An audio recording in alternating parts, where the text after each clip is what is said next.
Thank you, Mr. Speaker. I rise to support the Joint Comprehensive Plan of Action, not as a perfect agreement, but as the only viable path forward to prevent Iran from acquiring nuclear weapons. I do not come to this decision lightly or easily. Iran is a state sponsor of terrorism, and the Iranian regime has repeatedly threatened America and our close ally, Israel. Despite decades of sanctions by the United States, Iran has come within months of succeeding in its effort to acquire sufficient material for a nuclear bomb.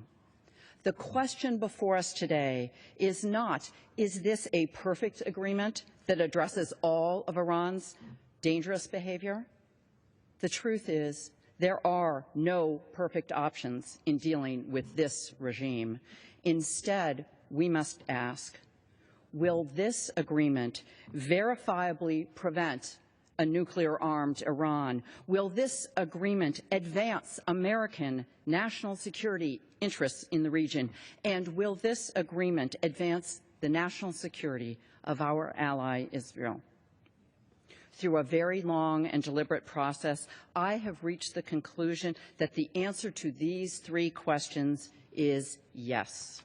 I believe that it is better to have this imperfect international agreement that we can aggressively enforce than to have no agreement at all. During August, I spent a week in Israel, meeting with political and military leaders and hearing from ordinary citizens who are deeply concerned about Iran's intentions. As I stood on the Golan Heights, I could see the smoke rising from shelling in Syria.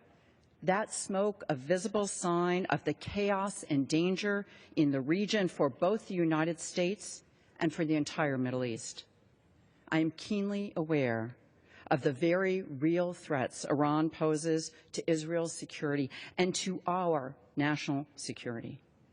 And I share the deep concerns of many of my constituents, of many leaders who distrust Iran.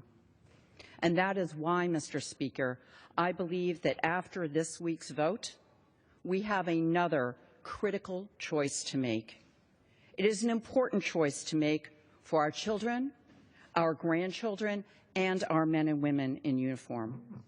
Our choice is this: will we come together as Americans to enforce the Iranian nuclear agreement in the years to come? As the Iran nuclear agreement goes into effect, we must work together, no matter our vote this week, to enforce Iran's commitments and to stand prepared to act decisively when Iran tests our resolve. We cannot afford to cast a vote and walk away. We have the greatest opportunity to achieve stability in the region when we lead our allies and work with other international partners, as we did when we created the international sanctions that have brought Iran to the negotiating table. The Iranian nuclear agreement is the beginning of a long-term, multinational commitment. We must stand strong with our allies. We must commit to ensuring that the inspectors have the access and resources to carry out the agreement, and we must stand ready to act, to lead the world to respond to signs of cheating or other Iranian efforts to undermine its obligations. Thank you, Mr. Speaker, and I yield back the